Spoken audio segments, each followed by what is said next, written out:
Sick Girl's Bucket List launches one of the biggest investigations cops have seen in years.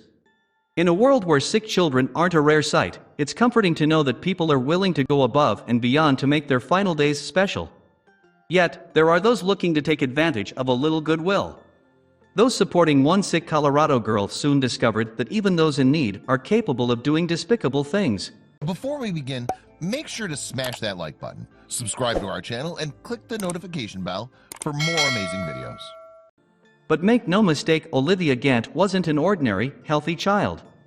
At the age of 2, she was diagnosed with autism, and throughout early childhood, she suffered from constipation, feeding intolerance, and seizures.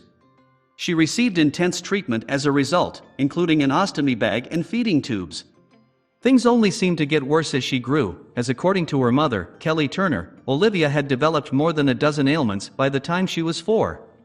With the hospital bills piling up, Turner began reaching out to collect financial support for her ailing child. She created a blog to chronicle Olivia's treatment and progress, and in June 2015, a benefit was held to raise money for future procedures.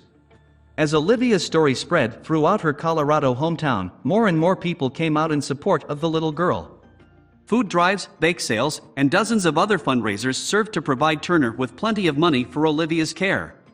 Other events were held as part of a bucket list for Olivia, giving her a chance to live out her dreams while she still could. The local police took her on ride-alongs, and the fire department actually let her put out controlled fires.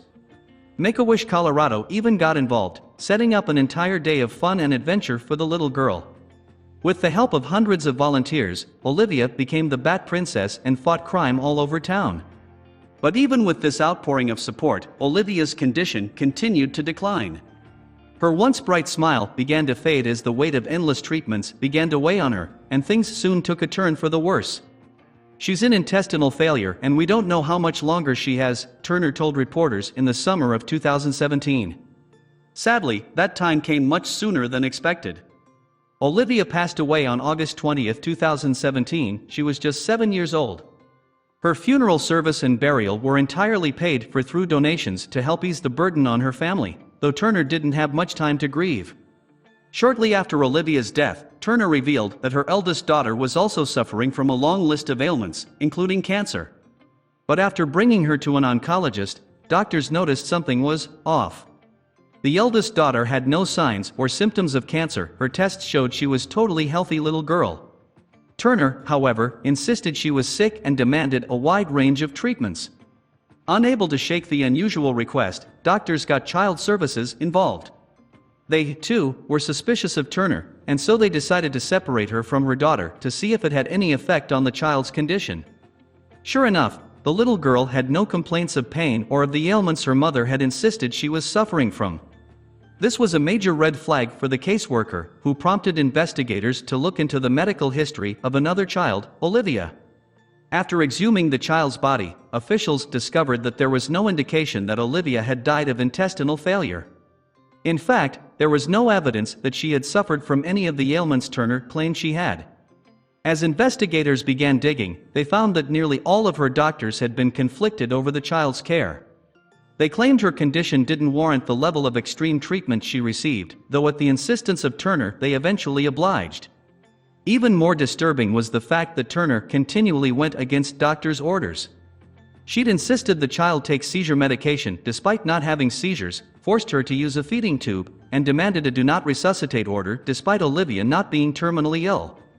There is a concern that Turner has lied about the children's medical conditions and therefore may have caused harm to the children and/or caused them to have significant medical procedures, the caseworker wrote in an indictment to investigators.